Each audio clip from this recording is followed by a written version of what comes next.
Hi, I'm Marthel Neville. Closing arguments in George Zimmerman's second-degree murder trial. Prosecutor Bernie DeLaronda summed up the state's case. Throughout the United States and many cities, unfortunately, where crimes occur in a neighborhood and people get together and form neighborhood watches or other associations to deal with it.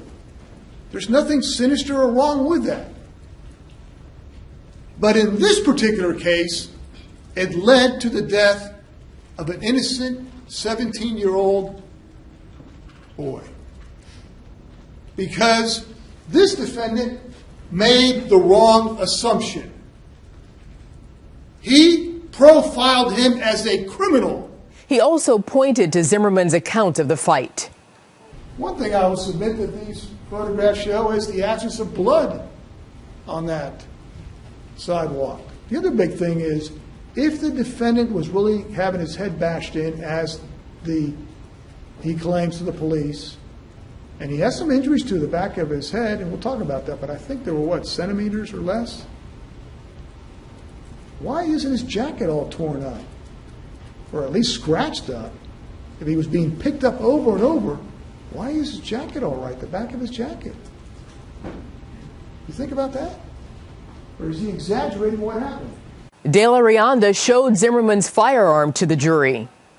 One of the things that he does, he demonstrates to the police where he had the gun. And it wasn't right here in the front, it was towards the back and it was hidden. And he'll demonstrate to the police out there where it was. Look at the gun. Look at the size of this gun. How did the victim see that in the darkness? The prosecutor demonstrated the struggle between Martin and Zimmerman. But you see what he is saying now? He's saying that armpits. How does he get the gun out?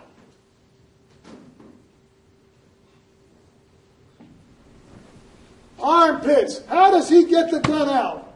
The defense will make their case in closing arguments Friday morning. The jury is expected to get the case in the afternoon. 29-year-old George Zimmerman, a former neighborhood watch volunteer, is on trial for fatally shooting Trayvon Martin, an unarmed 17-year-old, last year. Zimmerman is pleading not guilty to second-degree murder, claiming he acted in self-defense. For gavel-to-gavel coverage of the trial, go to foxnews.com/Zimmerman. In New York, I'm Marthel Neville, Fox News.